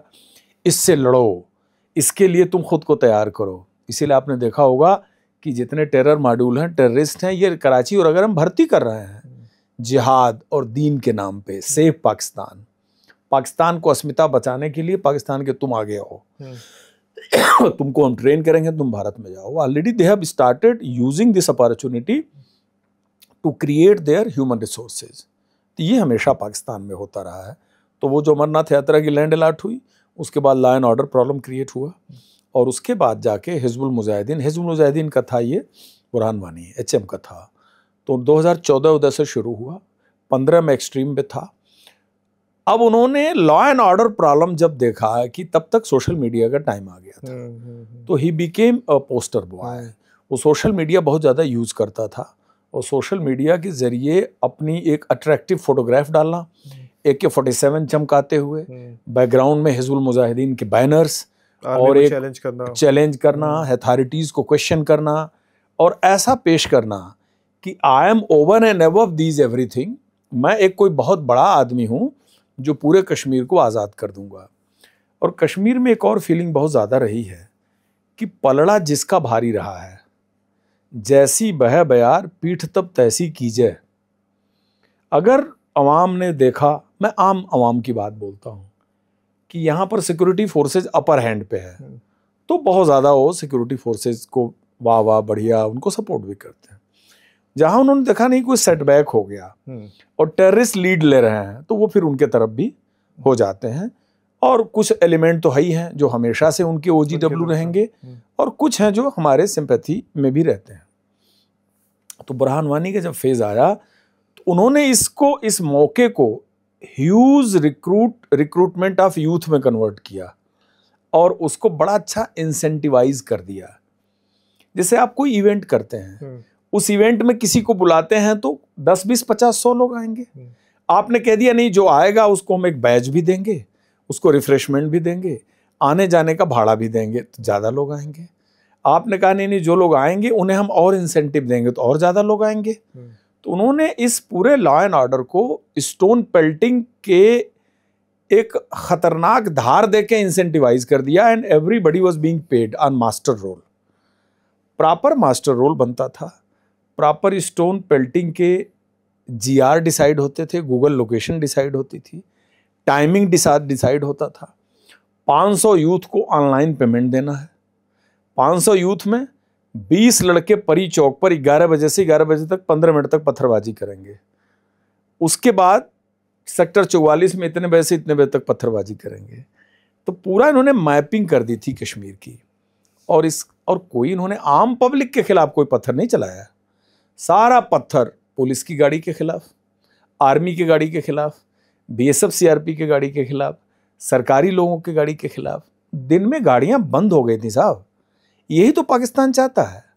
वो जम्मू कश्मीर को ले तो जा नहीं सकता हमारे पास से, तो क्या करेगा वो JNK के अंदर ऐसी सिचुएशन फैलाएगा कि आप अशांत रहें, पूरी फोर्स अमला law and order problem deal करने में बिजी रहे। वो तो जब एक गैंग पकड़ा गया, सबसे बड़ा अच्छा इन्वेस्टिगेशन रहा, बहुत अच्छा काम हमारी राष्ट्रीय जांच एजेंसी ने किया। सारे लोग परप्लेक्स थे कि पत्थर फेंकता कौन है, पत्थर आता कहाँ से है। तो इसकी बड़ी गहन जांच हुई और उन्होंने मोबाइल डाटा से इतना अच्छा पैटर्न तैयार किया कि मैं देख लिया कि हमारे करीब 100 किलोमीटर बाई 100 किलोमीटर के दायरे में अगर पत्थर पड़ रहा है तो कौन पत्थरबाजी कहाँ कहाँ कितने बजे हुई। तो आपको एक डेटा मिल गया कि पत्थरबाजी जहाँ हुई इसकी गूगल लोकेशन ये है। अब इस पत्थरबाजी के टाइमिंग क्या था, उस सेक्टर 137 मेट्रो के पास पत्थरबाजी हुई 10 बजे से लेकर 10:15 में।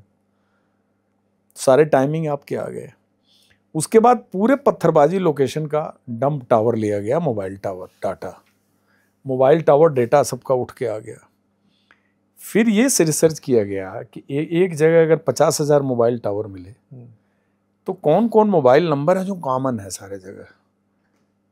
कुछ तो होंगे ना जो 137 सेक्टर में भी मिलेंगे, उसके 3 घंटा बाद वो लाजपत नगर में भी उनकी लोकेशन मिलेगी, उसके 2 घंटा बाद उनको साउथ दिल्ली में लोकेशन मिलेगी। ऐसे लोग चिन्हित किए गए 150-150 जितने थे जो अलग अलग टाइम पे अलग अलग जगहों अलग अलग पत्थरबाजी के जगहों में पाए गए। मोबाइल नंबर उनका सेम था। उनकी पूरी मैपिंग हुई, उनका बैकग्राउंड रिकॉर्ड रिसर्च किया गया, उनके कैरेक्टर वेरिफिकेशन पता गया, उनका बैकग्राउंड पता किया गया और एक पैटर्न बनाया गया कि इसमें ये 100 आदमी तो पक्का है जो पत्थरबाजी गैंग के मेंबर हैं, क्योंकि आप पर कोई आंसर नहीं है। एक कैसे हो सकता है कि सारे पत्थरबाजी की जगह आप ही रहते हो और उसी समय रहते हो जो पत्थरबाजी होती है। तब जाकर के इनकी गिरफ्तारियां हुई 2017 में, 3 रेड्स हुई और जो चीज़ें निकल के आई वो बड़ी ही चौंकाने वाली थी कि प्रॉपर हुर्रियत कॉन्फ्रेंस के कई एंटी इंडिया डिफेक्टो मॉड्यूल्स थे जो इसकी पूरी मास्टर रोल बनाते थे पत्थरबाजी का। यूथ से यूथ कनेक्ट होता था, जिसको कहते हैं कि बाय माउथ आपको किसी क्रिमिनल एक्टिविटी में इन्वॉल्व किया, आप बाय माउथ 4 और को इन्वॉल्व कर लोगे, जिस 4 को आप इन्वॉल्व करोगे वो फिर 4 को और इन्वॉल्व कर लेंगे। तो ये मुखो चलता था, मुंह से। तो ये एक बड़ी भारी इनको शक्ति मिल गई थी। और एक लड़का 4-4 शिफ्ट में पत्थर फेंक रहा है, 2000 पा रहा है एक दिन का। एक जगह पत्थर फेंक रहा है 500 पा रहा है, 3 जगह और जा रहा है तो बोलता नहीं मैं 3 जगह और फेंक लूंगा, 2000 कैश ला रहा है, क्या दिक्कत है भाई, पकड़ा जा नहीं रहा है वो। तब जाकर के पूरा डॉक्यूमेंट मिला, पूरे पैसे के पेमेंट की डिटेल मिली और उसके बाद कोई पत्थरबाजी हुई। उसके बाद से 17 के बाद आप एक पत्थरबाजी बता दीजिए, 8 साल हो गया। तब तक तो 19 आ ही गया, एबोर्गेशन 370 कट गया, पुलवामा अटैक फिर जैश ने किया। तो कहने का मतलब है कि इसमें लॉ एनफोर्समेंट एजेंसी को बड़ा मेहनत करना पड़ा। तो ये प्रॉक्सी है। इसी तरह के प्रॉक्सी मोडस ऑपरेंडी से पाकिस्तान जम्मू कश्मीर को एक्सप्लॉइट करता है और जम्मू कश्मीर के अंदर वो अलग अलग तरह के वारफेयर, वो अलग अलग वारफेयर का नैरेटिव बनाता है। एक नैरेटिव बाइसरान वैली में किलिंग था, एक नैरेटिव पत्थरबाजी है, एक नैरेटिव है लॉ एंड ऑर्डर क्रिएट करना, एक नैरेटिव है सेलेक्टिव कम्युनिटी के लोगों को मारना। कश्मीरी पंडित है, सरदार है, बिहारी लेबर हैं, टनल में हैं, उनको मार दीजिए। एक नैरेटिव है आर्ड फोर्स की गाड़ी पर अटैक करना, एक नैरेटिव है मंदिर में घुस जाइए आप। ये सारे अलग अलग नैरेटिव हैं। सुरंग खोद करके घूम जाइए। ऑल दीज आर जिसको कह सकते हैं ना hybrid asymptomatic way of creating problem in a country like India. ये पाकिस्तान का अप्रोच है। फ्रंटल अप्रोच उसका कभी नहीं है, ना तो फ्रंटल अप्रोच कभी रहेगा जब तक उसके जान पे नहीं आ जाएगी। सर 370 हटने के बाद जो कश्मीर का एक मैं ऐसा देख रहा था, मतलब एक हम लोग ऐसे आपस में बात करते कि थोड़ा ना जीवन एक बहाल सा हो गया था। हर कोई जैसे बात कर रहा होता था कि चलो कभी चलना है, परिवार को लेके जाना है।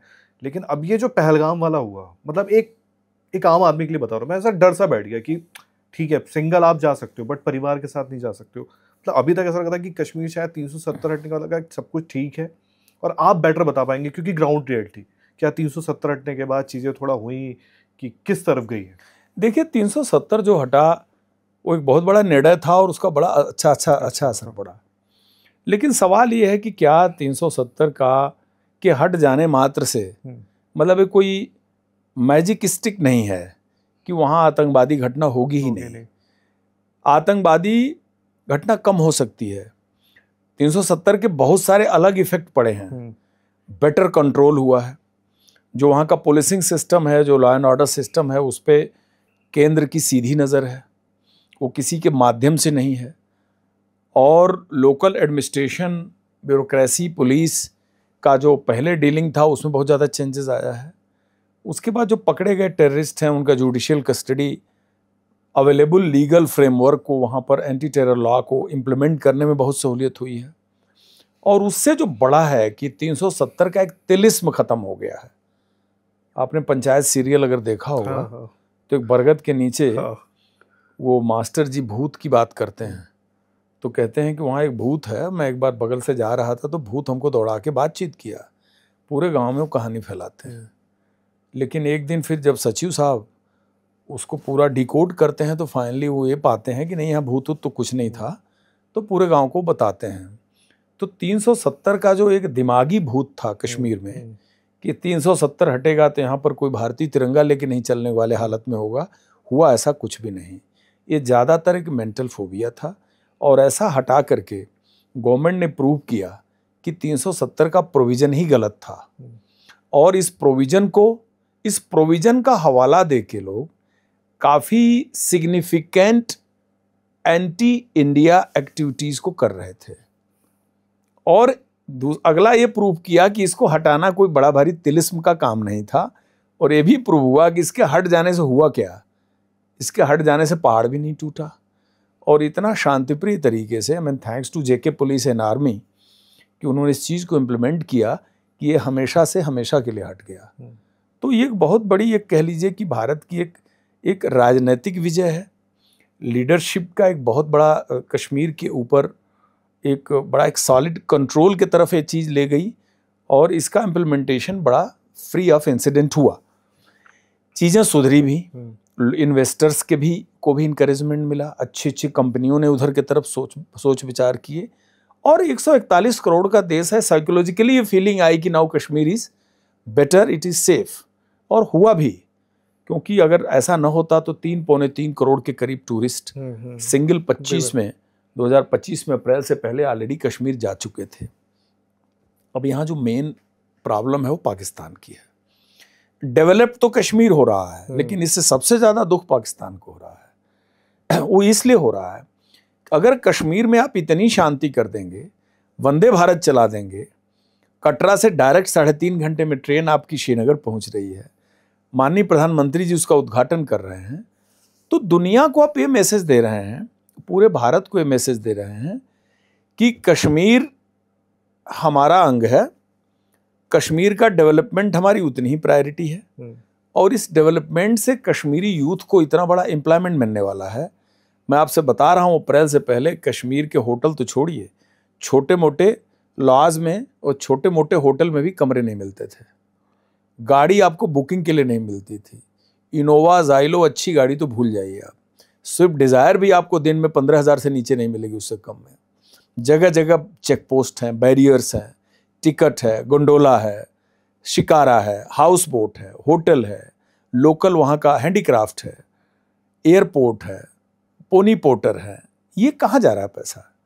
ये टोटल भारतीय नागरिकों का जो पैसा है, इकोनॉमी, ये कश्मीर को ही ट्रांसफ़र हो रही है। और एक सिंगल घटना पहलगांव की हो गई। अब आप देखिए, अचानक वहीं पर जो मैगी बना के बेचने वाले लड़के रहे होंगे, अंडा बना के बेच रहे थे, चाय बना के बेच रहे हो, तो उजड़ गए, चले गए, भाग गए। तो पाकिस्तान कश्मीर का खैरख्वाह है कि कश्मीर का दुश्मन है? पाकिस्तान तो कश्मीर का दुश्मन माना जाएगा ना, क्योंकि इतने, अब आप बताइए कि जितने लड़के वहाँ के यूथ इस कारण से बेरोजगारी में शिफ्ट हुए होंगे, वो क्या सोचेंगे?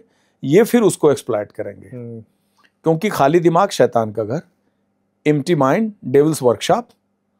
तो ये उसकी स्ट्रेटजी है कि डेवलपिंग कश्मीर उसे पसंद नहीं है, और किलिंग के समय सारी चीज तो समझ में आई, रिलीजन पूछ के मारना एक और, उसका एक स्टेप और ऊपर है, to create communal disharmony inside the country. देश के अंदर, जिस देश में 22, 23, 24 करोड़ मुस्लिम आबादी है, उसके अंदर आपस में लड़ाना, राइट्स करवाना, दंगे करवाना, एक दूसरे को शक के निगाह से देखना, एक दूसरे को गालियां देना, दोनों को बहसबाजी में उलझाना, और अपने ही देश की पॉपुलेशन और सिटीजन को आपस में लड़ाना, ये उसका एक लार्जर एजेंडा था। सर, लेकिन अब जैसे कि अब वक्त भी हो रहा है तो मैं आपसे कुछ वो चीज़ आता हूँ, जैसे एक बड़ा बेसिक सा सवाल आता है, आप बात करते निकलते हैं बीएसएफ एंड आर्मी, क्या इनमें कोई फ़र्क है? क्या किसी तरह का आप मतलब एक देखते हैं कि थोड़ा सा बीएसएफ को ज़्यादा चीज़ें मिलनी चाहिए या आर्मी को थोड़ा ज़्यादा मिल जाता है? इस चीज़ को आप कैसे देखते हैं? देखिए, बीएसएफ और आर्मी दोनों अलग अलग ऑर्गेनाइजेशन है। भारतीय सेना एक डिफरेंट ऑर्गेनाइजेशन है, बीएसएफ डिफरेंट ऑर्गेनाइजेशन है। दोनों की संरचना, दोनों का उत्थान, दोनों की भर्ती, दोनों की सेवाएं भी अलग अलग हैं। दोनों के रोल एंड टास्क भी अलग हैं। दोनों का मंत्रालय अलग है। भारतीय सेना युद्ध के लिए तैयार की गई है और भारत की सीमाओं की उस समय उस संप्रभुता की रक्षा के लिए तैयार की गई है जब भारत के में युद्ध मड़रा रहा हो, युद्ध हो रहा हो। सीमा सुरक्षा बल गृह मंत्रालय के अंडर आती है और इस तरह से हमारी बाकी ऑर्गेनाइजेशन भी हैं। हमारा रोल है पाकिस्तान और बांग्लादेश के खिलाफ बॉर्डर की रक्षा करना।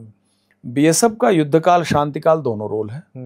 आर्मी का रोल सिर्फ युद्धकाल में है, लेकिन इंटरनल सिक्योरिटी में भी आर्मी का इस्तेमाल होता है और उनकी राष्ट्रीय राइफल लगी हुई है। तो देखा जाए तो दोनों के रोल टास्क बड़े क्लियरली डिवाइडेड हैं, बड़े वेल डिफाइंड हैं। दोनों अलग अलग भी काम करते हैं और बहुत मिलजुल के भी करते हैं। और इस ऑपरेशन सिंदूर में आपने देखा होगा कि माननीय डायरेक्टर जनरल मिलिट्री ऑपरेशन ने बीएसएफ की बहुत तारीफ करी है, गृह मंत्री महोदय ने की, प्रधानमंत्री महोदय ने किया। तो उन्होंने जिसका जो रोल है बटा है वो कर रहे हैं। अब रही भेदभाव की बात, इसको भेदभाव शब्द ना कह के मैं ये जरूर कह सकता हूँ कि आर्मी इज़ आर्मी, मतलब भारतीय सेना का एक अलग, उनका रिक्रूटमेंट का एक अलग फिलॉसफी है। भारतीय लीडरशिप आर्मी से उसकी एक्सपेक्टेशंस अलग हैं और बीएसएफ के काम अलग हैं। तो बीएसएफ मतलब इंडियन आर्मी नहीं है और इंडियन आर्मी बीएसएफ नहीं है, तो ये लाइन बड़ी क्लियरली ड्रॉन है। और हाँ, हम कहीं महसूस कर सकते हैं, मैं खुद बीएसएफ का हूँ, कि मुझे आर्मी जैसा ट्रीटमेंट नहीं मिलता। ये महसूस मैं करता हूँ, सही भी है, बट कहीं ना कहीं मैं ये भी एक्सेप्ट करता हूँ कि भाई ठीक है, बिग ब्रदर यंगर ब्रदर, बड़ा भाई छोटा भाई, हम एक भाई भी 4 लोग होते हैं तो शायद बड़े भाई को माँ कुछ ज़्यादा घी मलाई दे देती होगी, छोटे किस्म में थोड़ा कम आता होगा। इससे ज़्यादा मेरी कोई शिकायत नहीं। सर, एक ह्यूमर एंगल साइड से मेरा सवाल है कि आमतौर पे जब भी कुछ ऐसी घटनाएं घटती हैं, जैसे किसी सैनिक के साथ जब वो शहादत होती है, उनका बलिदान होता है, तो उसमें हम हमेशा देखते हैं कि पारिवारिक वाला दिखाया जाता है और ठीक है, परिवार का एक हमेशा टूटना वो आपको और स्क्रीन देखने को मिलता है। बट जैसे आप है, आपकी टीम रही, आपने उनमें से कुछ सदस्यों को खोया होगा, तो वो चीज़ कभी सामने नहीं दिखती। सामने हमेशा दिखता है, जैसे मेल्स के साथ आमतौर पर आप जानते भी हैं कि आप अपना दुख वगैरह इतना साफ नहीं दिखा सकते, बट इन दैट है तो इंसानी। आपके साथ जो कल रात बैठ के एक थाली में इंसान खा रहा था, वो पता चला आज आपके साथ नहीं है, तो उस वक्त सर मतलब बड़ा अजीब सी स्थिति होती है। देखिए क्या था कि जब महाभारत के युद्ध की लाइन खड़ी हुई ना, महाभारत का युद्ध बिल्कुल तैयारी पोजीशन में था, तो एक वक्त आया था कि जब अर्जुन को भी गांडी उठाने से उनका हाथ हिल गया था। उन्होंने बोला, मामा मातुलह, सारे भाई सहोदर, गुरु, चचेरे भाई, सब इनको मार के मुझे क्या मिलेगा। तो वहां पर उनका भगवान कृष्ण ने उनका मोह दूर किया और उन्होंने उनका कर्तव्य याद दिलाया और कहा कि हे पार्थ, तुमको मजबूती दिखानी पड़ेगी। इस महाभारत का युद्ध जो है धर्म युद्ध है। यहाँ अगर तुम्हारे हाथ कांपे तो धर्म भी नहीं बचेगा और तुम भी नहीं बचोगे। तो you have to become strong. और उन्होंने अपना विराट रूप दिखाया अर्जुन को कि जिसको जिंदा देख रहे हो सब मरे हुए हैं, ना पहचान सको तो मेरे मुंह में देखो, तुम सब हमारे मुंह में जा चुके हैं। यानी कर्म, योर ड्यूटी। होता क्या है, कर्ता होता है। महाभारत के कर्ता अर्जुन थे, सबके अलग अलग कैरेक्टर थे, लेकिन कर्ता वही थे। भगवान कृष्ण भी खुद युद्ध नहीं लड़े, वो सारथी बने। लेकिन युद्ध कौन लड़ा? अर्जुन लड़े और तमाम लोग लड़े, but Arjun was the lead person. इसलिए मैं कह रहा हूँ इसी तरह से फोर्सेज में भी जब हम ऑपरेट करते हैं, डिफिकल्ट कंडीशन में ऑपरेट करते हैं, तो जो ऑफिसर क्लास है वो करता है उसका, उस पर्टिकुलर छोटी टुकड़ी, यूनिट, सेक्शन, प्लेटून, कंपनी का एक हेड होता है। उसके अंदर इमोशनली भी वो स्ट्रगल कर रहा होता है, अपने साथी के जाने का भी दुख रहता है। सीमा सुरक्षा बलों में तो प्लेज है यही, I will not abandon my border man. जब मैं ऐसी परिस्थिति में पड़ूंगा तो अपने साथ वाले मित्र का कभी मैं साथ नहीं छोड़ूंगा। कई बार आपको अपने साथ के ही दोस्त की फटी हुई खोपड़ी भी उठानी पड़ती है, डेड बॉडी उठानी पड़ती है, उसका क्रेमेशन करना पड़ता है। वो हमारे ऑपरेशनल फंक्शनल रिक्वायरमेंट का पार्ट है। उसको देख के हम पर्टर्ब नहीं होते, दुखी होते हैं, दुख भी होता है, उसके प्रति एक फ्रस्ट्रेशन भी हमें आता है। लेकिन सवाल ये है कि वो फ्रस्ट्रेशन हमारे प्रॉब्लम का सलूशन नहीं है। वो फ्रस्ट्रेशन एक रिएक्शन है, एक परिस्थिति जन्य एक हमारे अंदर जो एक रिएक्शन हो रहा है वो है। ड्यूटी तो भी बाकी है। हम गाजी बाबा के ऑपरेशन मिशन में घुसे, हमारा एक साथी बलवीर सिंह शहीद हुआ, हमारे बाकी 5-6 साथियों को स्प्लिंटर इंजरी हुई, बुलेट इंजरी भी एक को हुई, लेकिन मिशन कंप्लीट नहीं था। आखिर इतना सारा नुकसान हमारा हुआ किसके लिए? उस टेररिस्ट के लिए जो वहां छुपा था। तो till we achieve the mission, हम मिशन बीच में नहीं छोड़ सकते। फिर तो हमारे फेलियर स्टोरी की चर्चा होगी ना, सक्सेस स्टोरी की तो कोई बात नहीं करेगा। हम कुछ भी करके आए और हमने फाइनल टच नहीं दिया।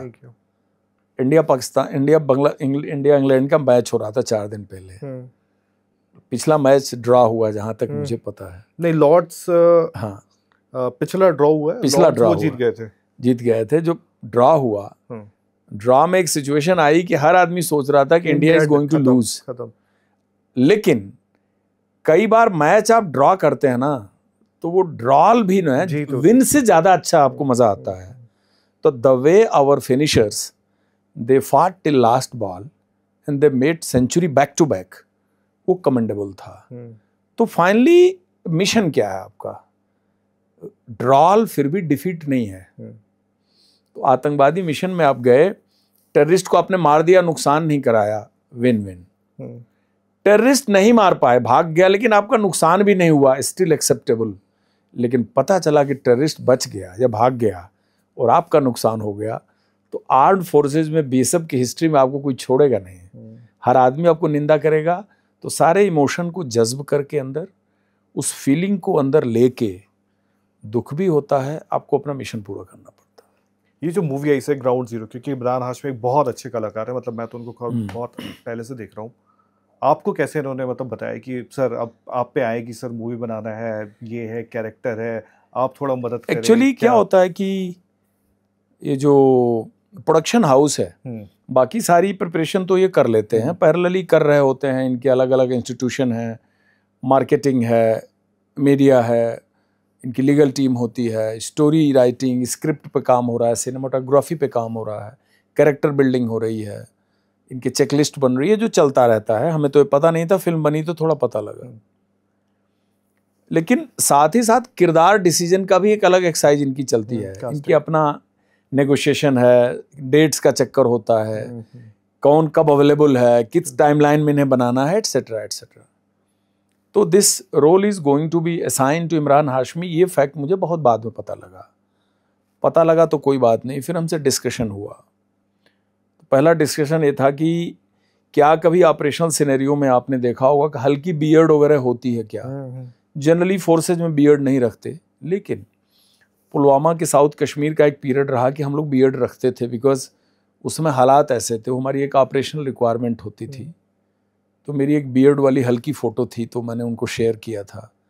तो उन्होंने बोला कि cast prefers to have some small beard, अगर आपकी पहले कोई है तो आप शेयर कर सकते हैं। मैंने किया था। जनरली हम लोग क्लीन शेप्ड होते हैं। उसके बाद डिसीजन हुआ, तो कई राउंड हमारा रिसर्च स्टडी चला, आपस में मीटिंग्स हुई। और जब उनका पहला कैमरा रोल हुआ कश्मीर में अगस्त 2022 में, तो उस समय उन्होंने मुझे बुलाया था और डेट भी वही थी, इनकाउंटर की ही डेट थी। 27 अगस्त को कैमरा रोल हुआ था। हमारा ऑपरेशन भी 28 अगस्त से चला था उस साल 23 में। तो उसमें वो एक्चुअल में वो रह के मैं साथ में काफ़ी मुझसे उन्होंने स्टोरी सुनी, हमारे पूरे रिएक्शन को समझा, पूरी फीलिंग को समझा, पूरा चित्रण समझा, और वही नहीं समझा, उसके बाद कई दिन उन्होंने ग्राउंड ट्रेनिंग भी मान लिया। वैसे ही यूनिफॉर्म करना, वैसे ही टॉक करना, वॉक करना, वेपन को कैसे सिलिंग आर्म करते हैं, यूनिफॉर्म पहनते हैं, वो सैल्यूट कैसे करते हैं, फायरिंग कैसे करते हैं, रोल कैसे करते हैं, अपने कॉमरेड से कैसे बात करते हैं, वायरलेस सेट पे कैसे बात करते हैं।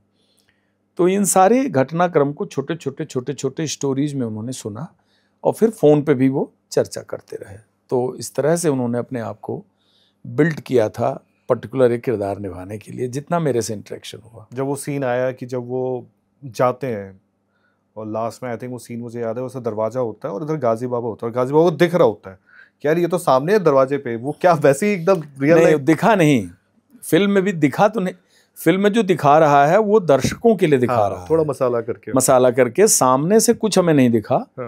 एक ग्लास का मिरर था, वो मिरर काफी बड़े साइज का था, अनयूजुअली बिग था, लेकिन ऐसा कोई शक नहीं हो रहा था, लगता था ड्रेसिंग मिरर है, लेकिन वो मिरर एक ओपनिंग था, वो अपने आप में एक दरवाजा था, उसी के पीछे छुपा था, वो हमको देख रहा था। वन साइडेड मिरर, यानी ही कुड सी अस, हम उसे नहीं देख सकते थे आप, हम तो सामने से क्रॉस हो गए, कोई दूरी नहीं थी हमारे बीच में, जैसे हम रूम में बैठे ऐसे था। वो तो जिस कारपेंटर ने उसे डिजाइन किया था वो हमारे साथ था, ही इंडिकेटेड द मिरर, जिससे कि that prompted us to break the mirror. फिर हमने मिरर तोड़ा और उसके बाद हमारा स्वागत हुआ, फिर तो कहानी है, रेस्ट इज द हिस्ट्री।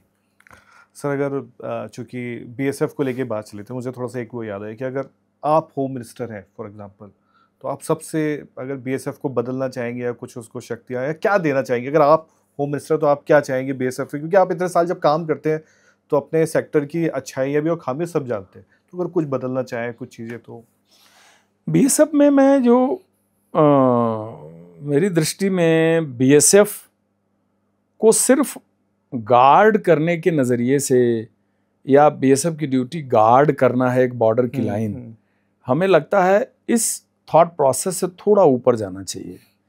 क्योंकि भारत और पाकिस्तान और भारत और बांग्लादेश का जो सबसे चैलेंजिंग बॉर्डर है वो बीएसएफ हैंडल करती है। और चाइना के वार के अलावा हमारे आज़ादी के 78 सालों के अंदर चाइना वार को छोड़ दें तो जितनी हमने लड़ी है इसी बॉर्डर के साथ लड़ी है। पाकिस्तान हमारा नेबर है, ये रियलिटी है, वो चेंज नहीं हो सकता। फ्यूचर में पाकिस्तान के साथ हमें सीरियस कन्फ्लिक्ट के लिए भी रेडी रहना है। इन्फिल्ट्रेशन टेररिज्म हमारी सबसे बड़ी चुनौती है। तो बीएसएफ ये जो लाइन डील करती है, और बीएसएफ की जगह चेंज नहीं हो सकती। नाका पोस्ट चौकी पुलिस स्टेशन आप बदल सकते हैं, लेकिन बीएसएफ की सीमा चौकी फिक्स है, वो हट ही नहीं सकती। कोई भी तंत्र 1 मिनट के लिए बंद हो सकता है, लेकिन बॉर्डर पर तैनात संतरी 1 मिनट के लिए रिलैक्स नहीं हो सकता। तो बीएसएफ को इंटरसेप्शन और मॉनिटरिंग की पावर मिलनी चाहिए, क्योंकि बहुत सारे क्रिमिनल एक्टिविटी बॉर्डर एरिया में होती हैं। वो टोटली बीएसएफ को आज के हाई टेक ज़माने में फिजिकल बैरियर के अलावा बीएसएफ कुछ नहीं कर पा रही है। सर्वेलेंस इक्विपमेंट जितना है वो रिएक्टिव है। कोई आपके घर में घुस रहा है तो आप सीसीटीवी से उसको देख रहे हैं, लेकिन घर में घुसने की प्लानिंग कर रहा है ये पार्ट आपको नहीं पता लगता। अगर ये शक्तियां दिया जाए तो बीएसएफ काफ़ी स्ट्रेंथन होगी, नंबर 1। नंबर 2, बीएसएफ के एचआर सर्विस कंडीशंस और बीएसएफ के सर्विस रूल में बहुत बदलाव की ज़रूरत है, जो कि बीएसएफ की एफिशिएंसी को बहुत ऊपर ले जाएगा। और तीसरा मुद्दा है कि बीएसएफ की ट्रेनिंग ही बीएसएफ की धार है। तो बीएसएफ की ट्रेनिंग को कहीं भी कंप्रोमाइज़ ना किया जाए। उसकी ऑपरेशनल एफिशिएंसी को मेंटेन करने के लिए ये 3 पॉइंट है जो चाहूँगा कि ये एड्रेस करना चाहिए गवर्नमेंट को, इसकी बड़ी ज़रूरत है। सर एक आखिरी सवाल, चूँकि आप क्रिकेट बहुत फॉलो करते हैं, ये इंडिया इंग्लैंड तो ठीक है, बट जब ये युद्ध हो रहा होता है, भारत पाकिस्तान की स्थिति अच्छी नहीं है, तनाव है, और एक क्रिकेट फिर भी हो जाता है, इंडिया पाकिस्तान आप देख रहे होंगे, एशिया कप का है या फिर वर्ल्ड कप का, आप जब ये सारे युद्ध देख रहे होते हैं, जब आप इवन कह सकते हैं कश्मीर में उस वक्त जब एनकाउंटर वगैरह भी होता है, और उस वक्त ये इंडिया पाकिस्तान, आप कैसे देखते हो इस चीज़ को, क्या होना चाहिए? देखिए धीरज जी, हम लोग कलयुग में जी रहे हैं। त्रेता युग में रावण जब मारा गया तो भगवान राम ने कहा था लक्ष्मण से कि बड़ा ज्ञानी है रावण और उससे कुछ ज्ञान सीख के आइए। मारने के बाद लक्ष्मण जी गए, उसके बाद की स्टोरी है।